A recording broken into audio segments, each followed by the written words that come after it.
All right, welcome to another episode of the BioVentures podcast. Today, we have our amazing guest Bilal with us today. And for those of you who don't know who Bilal is, would you mind introducing yourself, please? Yeah. So my name's Dr. Bilal Ahmed. Please don't call me Bilal. I'm an interventional and structural cardiologist. That means I open up arteries during heart attacks and I replace and repair heart valves that are diseased. I'm also an entrepreneur. I'm co-founder of a company called Lila Health, which targets the gut microbiome to reduce risk of cardiovascular disease or heart disease, which is the number one killer in the US and globally. All right, sounds good. And first off, I just want to ask you, the supplement game is quite hard to play, I assume. And what made you look at the supplement kind of market and then think, yo, I can do this better? Yeah. So I didn't expect to end up in the supplement space, to be quite frank. So this started as research back in 2017 with prospective research with colleagues of mine when I was in training at Brown University. And we were basically looking at patients who were getting a left heart catheterization, basically a procedure to look at the arteries of the heart.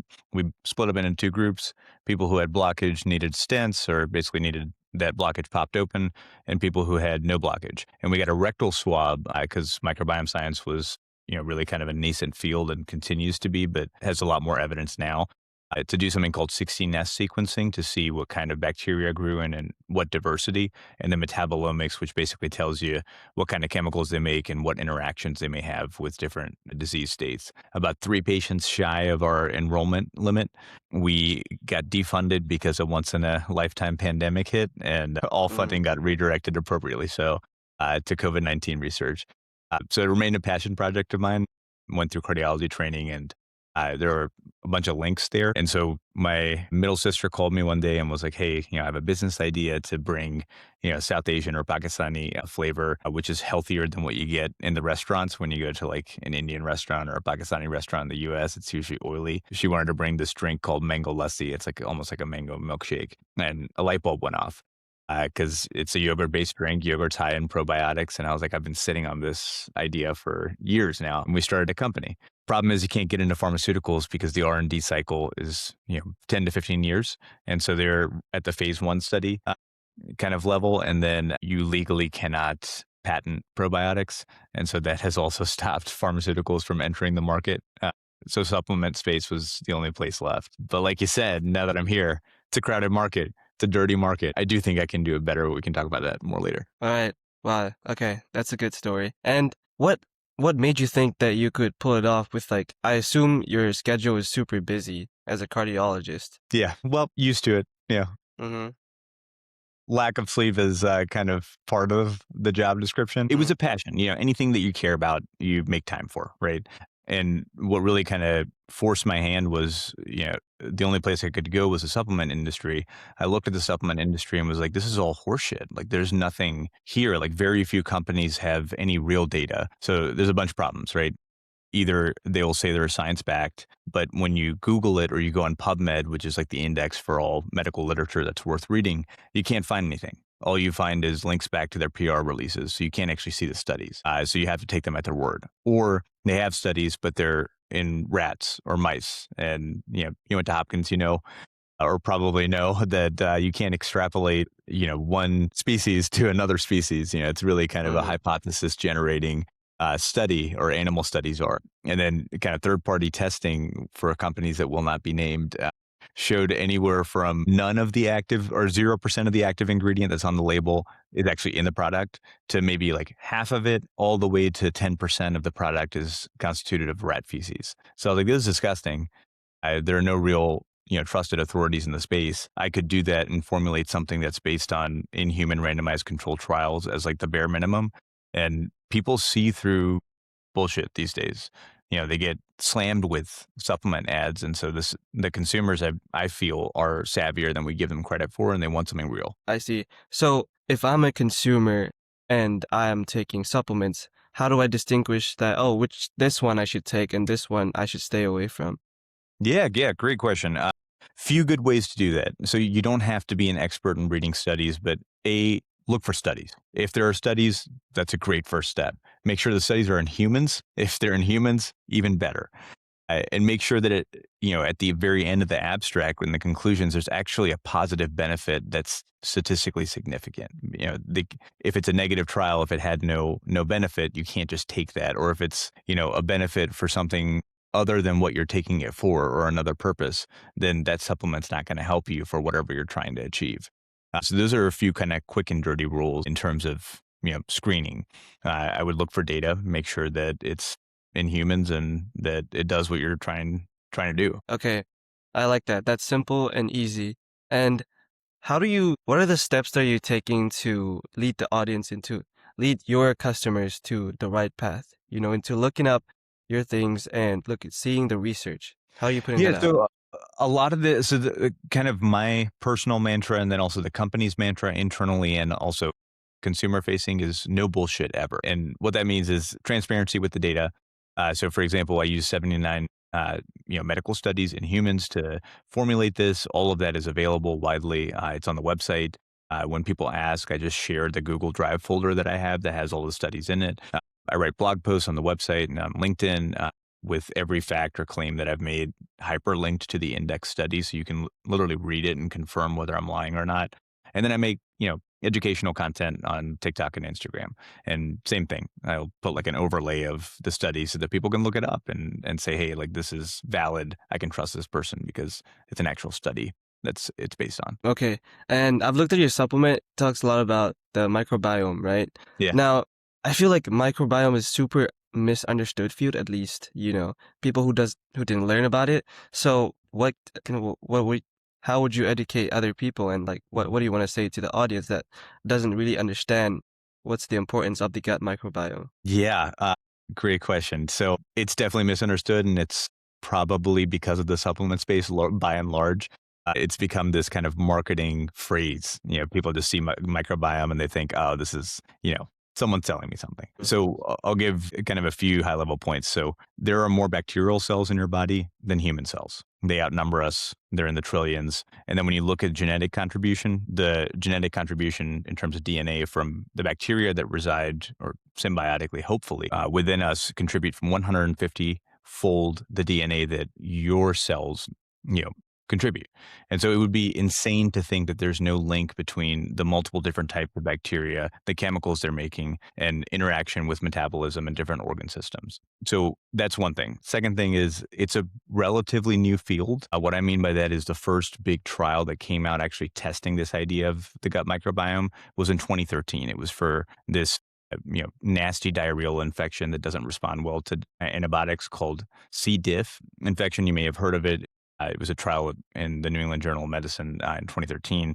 Basically showed that if you take healthy people's poop, you put it in a pill and you give it to these people who have failed antibiotics with C. diff infection, there's a 95+% cure rate. And so that kicked off the National Institute of Health, or the NIH, to start this 10-year human microbiome project to basically characterize what a normal spectrum of gut microbiome phenotypes are. And that ended about 5 to 7 years ago. Since then, there's been significant advances in multiple different organ systems. And I'll give you a few cool examples. So let's say you've got two people who are completely identical except for the way their gut microbiome looks. They both have cancer. They both have a specific type of cancer that has a specific type of mutation, meaning you can use biologic therapy, which is like chemotherapy, but targeted to that mutation. The person with the more unhealthy gut microbiome does not respond as well to the biologic therapy for that same type of cancer as someone with a healthy gut microbiome. When you look at cardiovascular disease, people with healthy gut microbiomes, this is actually published in the Journal of American College of Cardiology, which is kind of like the premier cardiology journal in the United States. People with unhealthy gut microbiomes with heart failure do much worse than people with healthy gut microbiomes and heart failure. So the medical evidence is there. It just doesn't get talked about outside of a medical audience. And so people think this is someone selling me something. I see. And I assume a lot of us that are listening wants to be healthier and, kind of improve their gut microbiome if they're convinced. And how would you say the most easiest to do, easiest to implement at home? Like how could they improve their gut microbiome? Yeah, so at home, I would say fiber intake is important. About 95% of US adults don't take in enough dietary fiber. Our guts cannot digest fiber. The reason that this is important is that the bacteria that reside in our gut actually break down the fiber for us. And fiber plays a huge role in blood sugar management, or basically, you know, bad blood sugar management leads to diabetes eventually. Good blood sugar management protects you from diabetes, to make it very kind of black and white and simple. So eating a lot of fiber, you can look up how much, the recommended daily intake is, try to hit that kind of reliably. And then things that are rich in probiotics, or, bacteria that are beneficial from a health perspective, things like that would be like Greek yogurt. So eating a lot of Greek yogurt, you can use, like, I think it's Bavarian yogurt as well. There are a few other kind of food products that you can use, but essentially probiotics, prebiotics. The thing that's missing, that's not really attainable through food, is postbiotics, which are essentially chemicals the bacteria or the probiotics make when they eat their food, which is the fiber or the prebiotics. That's something that you can't really get from diet in a reproducible way, but you can get the first two out of the trio at home. And then, more simple than that, if you take a step back, it all really comes down to diet and exercise. A lot Mm, of kind of the reason why, Americans have unhealthy gut microbiomes is because of the kind of foods that we eat and the environment that we're in. So a lot of processed foods, basically increase inflammation, which is the underlying driver of most chronic diseases, including heart disease in the United States.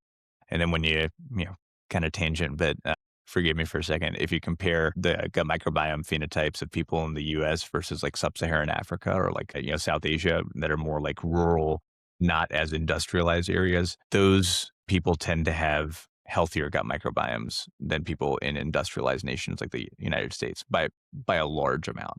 So exercise and healthy eating are still important. If you're achieving 0 steps, try to achieve 2,000, maintain it for 2 weeks, and then increase from there, basically something sustainable throughout a lifetime. And then, diet wise, a pesco Mediterranean diet, pesco being fish, Mediterranean being leafy greens, healthy olive oil, healthy nuts and legumes. Those two are great starting points to decrease inflammatory burden. I see. What about the things that we shouldn't eat?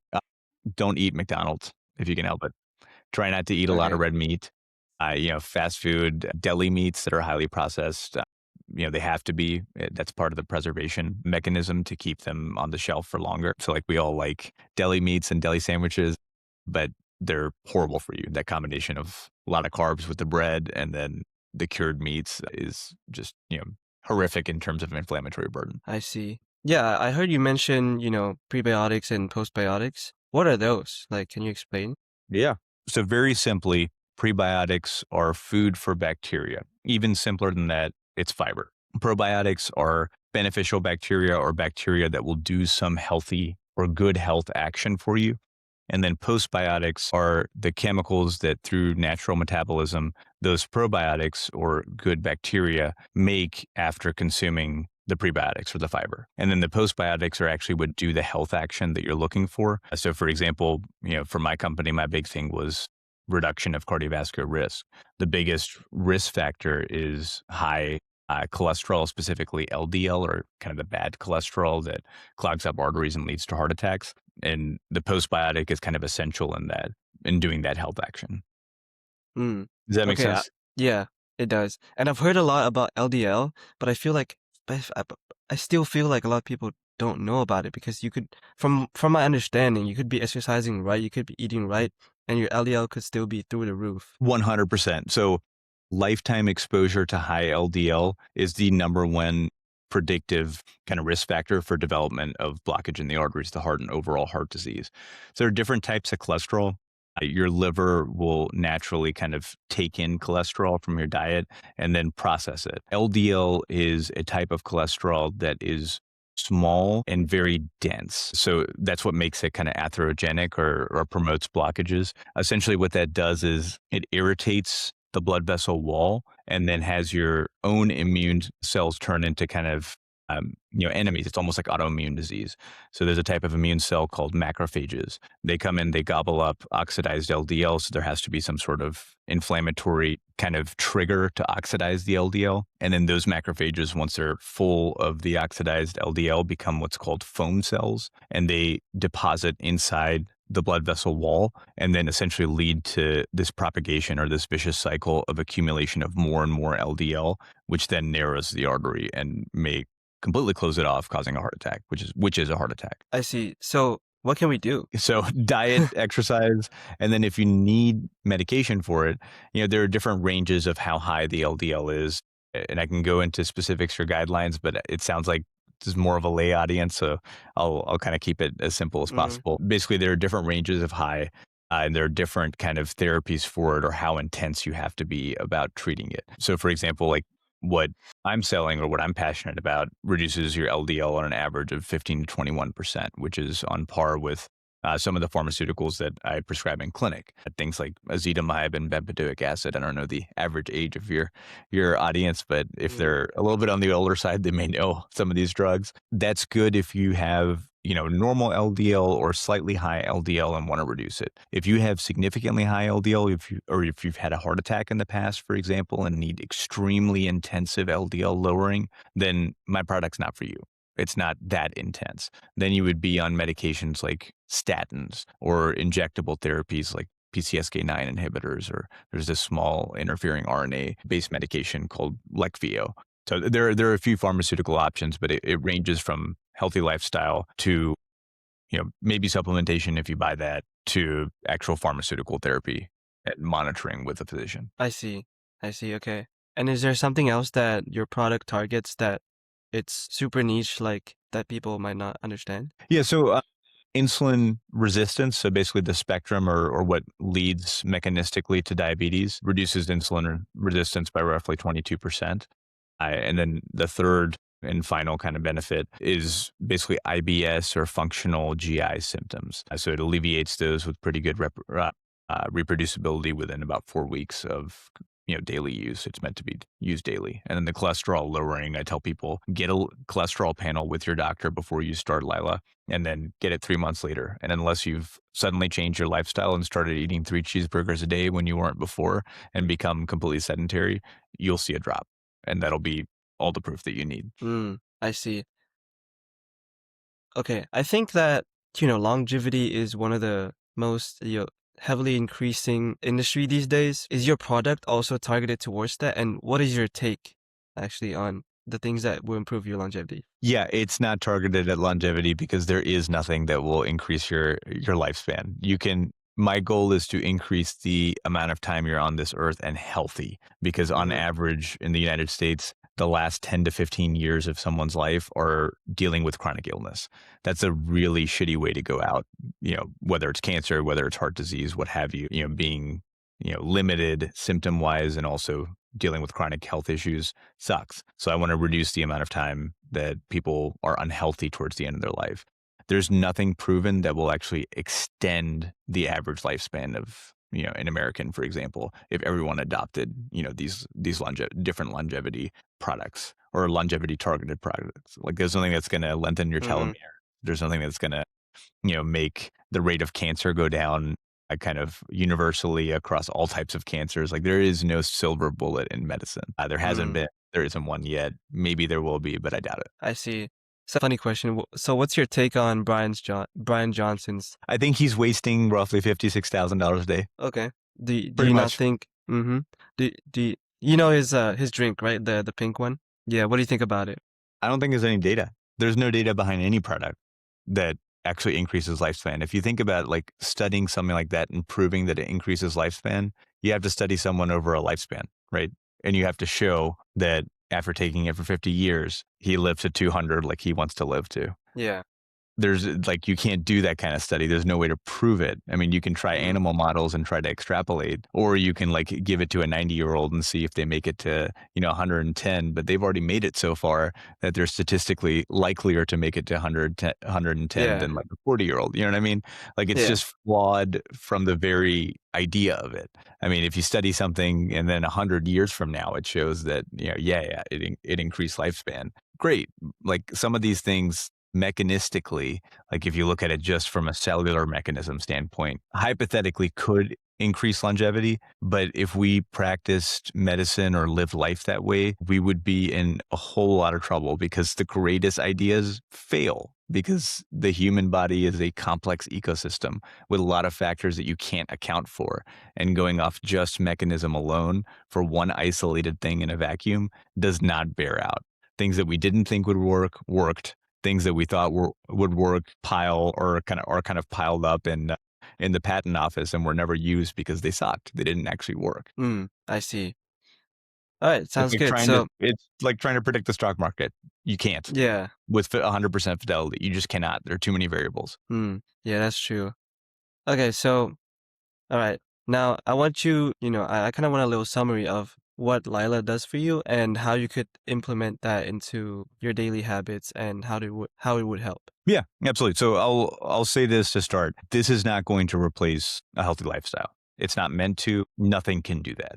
So on a background of incremental, healthier lifestyle, meaning exercising a little bit more, eating a little bit healthier, taking Lila, which is a once a day, mango lassi flavored stick pack. It's like a mango milkshake. It tastes great. Within 4 weeks, if you have GI issues like irregularity, bloating, your poop doesn't look right, that kind of stuff, you should see an improvement from that aspect.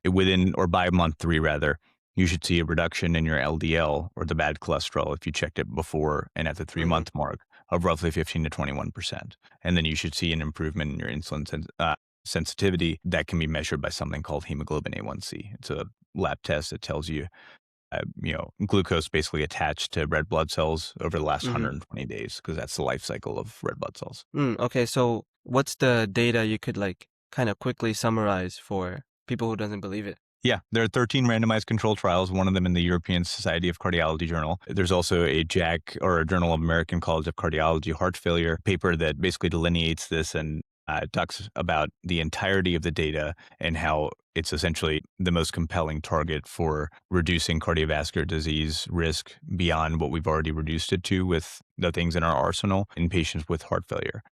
So you can look at some of those things. I can link some of those if you'd like. In full transparency, they're also on the website. If you go to case studies, it tells you exactly the study, and I believe you can download the study as well. I see.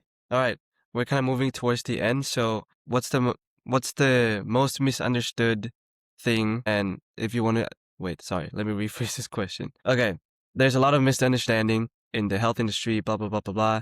And what's the final message that you want to leave to all the audiences and that you wish the world would understand? Yeah, so there's no fast track to health. There's no silver bullet. You have to put in some work to gain something back. And when it comes to the supplement industry, I would say demand more of your supplements if that's how, if you're inclined towards supplements. Look at the data, make sure that there is data, that it's in humans, and that you're not wasting your hard earned money because people look to supplements for the same reasons they look to traditional healthcare. They're trying to solve a health problem or prevent a health problem. So if you're trying to do that, vet it the same way that you would vet a doctor. Okay, awesome. And for inspiring CEOs and people who want to start doing something big like you, and I feel like you're the perfect example because you're quite a busy guy. You're a cardiologist. How can we do it? Yeah. So it requires some money, but let's just ignore that for a second. Essentially, what I would say is if you have an idea that you are passionate about, that you can justify losing sleep, losing time with friends and family, losing time doing things you enjoy over, then don't waste time like I did and start it when you're 32, 33 years old. Start it in your 20s. That's what I'd say. Just go out there because you won't know if it's going to work until you try it. All right. And what's your secret to your working? Do it ethically. There is no Hippocratic oath for entrepreneurship, but I firmly believe that if you do things ethically within the business space, eventually it will pay off and people, especially when there are consumers who are buying a product, people will be sold and it will translate in the long run. So Yeah, basically you can get money and not be a dick or be deceitful about it. All right. That's perfect. Okay. I think that's the end of our podcast today. Thank you so much for coming. And everyone, this is our guest, Bilal. All right. Thanks, Peter. Thanks for having me. Thank you. Okay. I'm going to stop the recording.